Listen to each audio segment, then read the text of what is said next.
Raider Nation, what's going on? It's mailbag time, and today's show is presented by Manscaped. 20% off and free shipping, but you gotta go to manscaped.com, and you gotta use code Raiders. If you can't remember that, I was nice enough to put that down in the comments and in the description of today's show. Let's go to the first questions. Rolling in here. First one's from Kenston. It says, DeAndre Hopkins was traded for David Johnson. I do remember, but that does not mean that the Raiders are going to get DeAndre Hopkins. I also would not think that that's a trade that you should look at and be like, see, it happened before. The Texans were just plain dumb in that scenario. I will admit, though, if the Raiders can pull off a big-time trade like they did last year for Devontae Adams, we're going to be going live here. So to make sure you never miss anything going on around trades, especially free agency with it being next week, Jeremy Chuggs and I are going to be live every single day of free agency. And anytime the Raiders sign a player, I promise you we will go live. So subscribe, turn on those noties. Let's go to Paul O'Brien. Mitch, should the Raiders trade for Matthew Stafford? I'm going to be real. One, Matthew Stafford's not available. So I know that there was that report that came out from, I don't know if it was Matt Lombardo, whatever the hell his name is. That guy's got fake news written all over him. For context here, Matthew Stafford, if he were to be traded, it would be a $74 million dead cap hit against the Rams. They're not going to give up that much money to trade away a player. So is it going to happen? No. If Stafford was actually available in a trade, sure, I would think about it. He won a Super Bowl. He won a Super Bowl MVP. But honestly, I'd rather just trade for Lamar Jackson. Like, Lamar Jackson's way younger, and he's a lot better at QB. So how about this? Because I got to ask you all this one. I've had this question pop up a few times here already during our live show if you're watching this live. Would you want the Raiders to trade for Matthew Stafford, type T for trade, or I want you to type P for pass? With all the other options out there, with some of the quarterbacks in the draft, I feel like trading for Stafford is you settling. This offseason, I'm not trying to settle. I'm going to type my P for pass. Let's go to Papaya Man 89. Chuggs, Mitch, what's your top sports movie of all time? Remember the Titans is a hell of a movie. The movie that I remember watching the most as a kid was probably The Sandlot with my dad. I don't know if it's my favorite, but for the sake of keeping this going, I'll say The Sandlot now. I did watch the new Creed. Great movie. Let's go to Anthony S. Do you think it's possible for the Raiders to trade Hunter Renfrow and a mid-round pick for Hopkins? Raiders aren't trading Hunter Renfrow. This one, it's not going to happen. The Raiders are keeping Renfrow. The Raiders are keeping Darren Waller. Let's go to Patrick B. We have the best receiver in the league. I don't want to have a wasted year with Adams. I'm not a fan of any of these quarterbacks. There are a lot of people that aren't that big of a fan of these QBs, and I don't blame you in terms of if I were to look at all the quarterbacks in the next 2 years, right?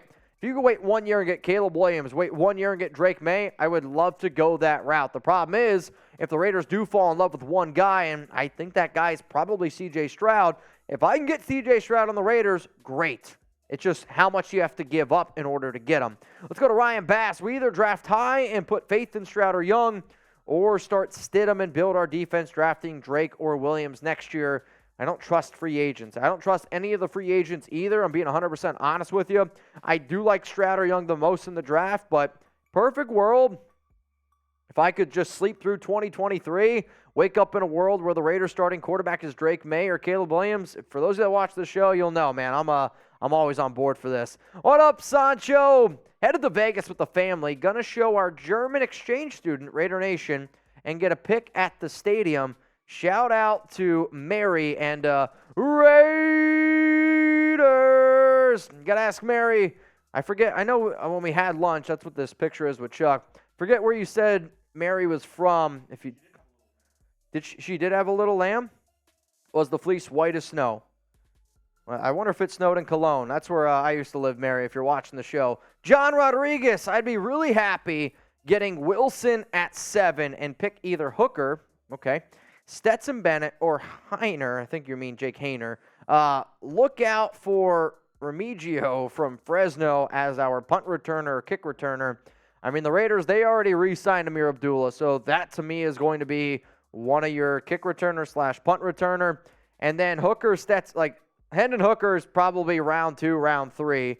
Stetson Bennett's day 3 pick. He's not going to go much higher than that, and neither is Jake Haener. Those are day 3 6th, 7th round targets in my personal opinion. Now, if you guys haven't already, head on over to Manscaped.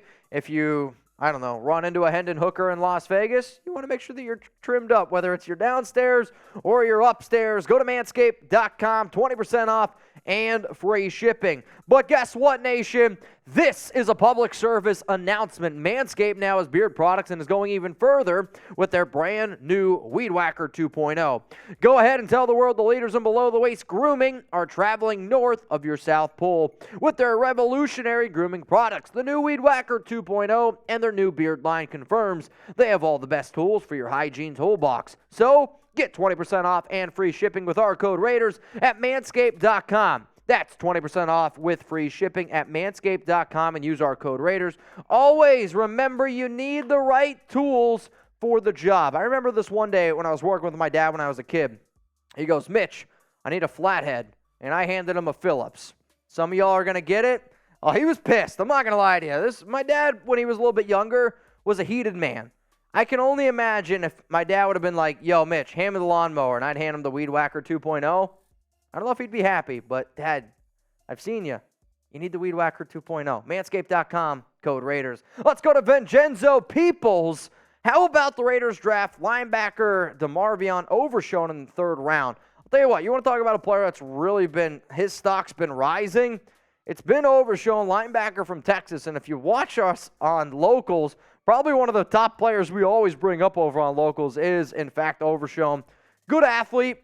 He could be a potential replacement at LB for somebody like a Denzel Perryman if you miss on some other players. But 3rd round, pick number 70, I don't mind the idea of going out and getting him. But to me, again, I still want this Raiders team to be able to find a linebacker that can cover.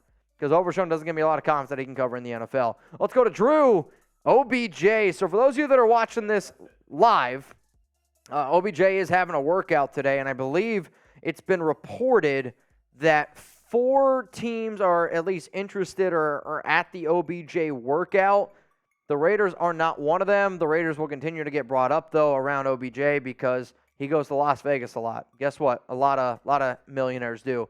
Let's go to Patrick B., including Honcho. We need a defensive line that can produce 30 to 45 sacks a season.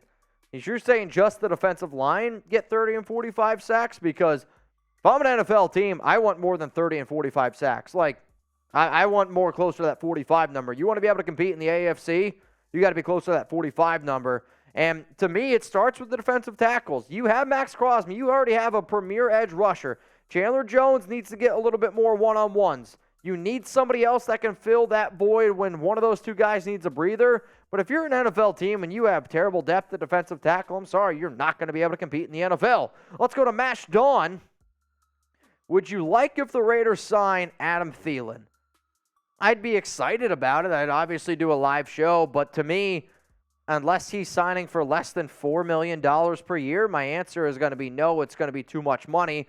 34 years old, he's had a hell of a career. I do think he'd be a good fit in this Raiders system, but this team has just too many other holes to be able to invest that much money in a wide receiver. But I'm not doing my job here, neither would Jeremy if we didn't ask you this question. Should the Raiders sign Adam Thielen? We are a show about the people. Give me a yes, give me a no. My answer, though, is going to be no. Let's go to all caps.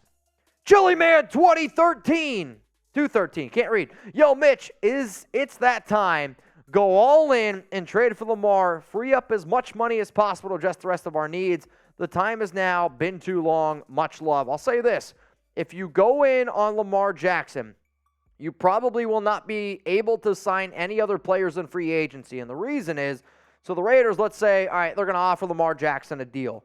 Right now, Las Vegas has somewhere around $37 million. You'd probably have to sit there and say, okay, we're going to give Lamar all of our free agent money. You give Lamar all your free agent money. The Baltimore Ravens then have 5 days to be able to get in their offer. If Baltimore says, no, we're not going to do it, well, then great. You got Lamar Jackson. You give up your first-round pick this year and your first-round pick next year. If Baltimore answers, though, after 5 days, well, then that means the Raiders missed the first 5 days of NFL free agency. Like, there's going to be a lot of players gone by then, so that's the one thing that fans need to keep in mind. Going for Lamar, if you're going to do it, you better get him, because if you miss And then you're also going to miss on free agency. That does not put your team in the right spot going forward. Let's go to Rio DEO 56. OBJ just had his workout. He is always in Vegas. If he's less than $5 million, should the Raiders do it? I just don't think he's going to be less than $5 million. So, Mitch, I actually have the updated list of teams that are at the workout sent to me by Tom. It's the Panthers, Giants, Patriots, Rams, Cardinals, 49ers, Bills, Chiefs, Vikings, Browns, and Ravens. Doesn't sound like the Raiders. Yeah. So, Raiders not there. I'll tell you this. The team that I would want him to go to the most, I'd love for him to go back to the Giants. I would love that for Marshall. That would be electric. I'm not going to lie to you. But I guess we're going to go with this one again. Oh, you were right, by the way. Earlier in the show, or before the show started, you're like, somebody's going to ask the OBJ question. I'll put this in. Anytime we get a chance to do OBJ or no OBJ, I'm always about it here on the Raiders Report. Should the Raiders sign Odell Beckham? Give me an OBJ or a no OBJ. Let's go to Hector Meza. I'm back. Jimmy G to the Raiders, 80%. There was a report that came out today from Ian Rappaport that said that the Raiders are very unlikely to sign Jimmy Garoppolo. No disrespect, Hector. I'm going to believe Ian Rappaport a little bit more than you, and I just hope that that report turns out to be true. All right, y'all. I believe we got last question and then some super thanks. So we got to hit those, and then that'll be the end of the mailbag. Hector, hey, Mitch, what about Tomlinson and DJ Chark, trade Hobbs, Waller, and Renfro, sign Bradbury? I mean, you're not going to trade Nate Hobbs, Darren Waller, and Renfro. I'm not going to do that. I like Dalvin Tomlinson. I think DJ Chark is a really good receiver. But again, the Raiders have other needs besides a wide receiver. I'd rather invest $8 million in some defensive players instead of going out and get DJ Chark. Here were some super thanks that we got earlier in the week from Paul. Appreciate it. Front line ended up in the top 10. Trade up for quarterback. Use cap money for defensive players. If you want to trade up for your quarterback, that's totally fine, but you're giving up quite a bit in order to get your guy. I'm thinking you're giving up at least 2 first-round picks. Wrong way. Raiders are not moving up, so there you go. I wonder if they will or they won't. I think if a guy like Stroud falls down 2, 3, or 4, that's when it starts to get interesting. That's where the Raiders could potentially do it. Let's go to Stephen Dean. Mitch, love the show, homeboy. Keep up the good work. Stephen, much love to you, my brother. If you guys haven't already, make sure you subscribe. And if you want to show love to the show like Steven and everyone else did at the end, you can also send in your super thanks. It's basically like sending in a super chat for the people who can't join the live shows every single Tuesday, and for the people that can't join the live shows every single Friday as well. If you want to interact with me on social media, Twitter, Instagram at Mitchell Renz 365, you can also hit me up over on Locals at RaidersReport.locals.com.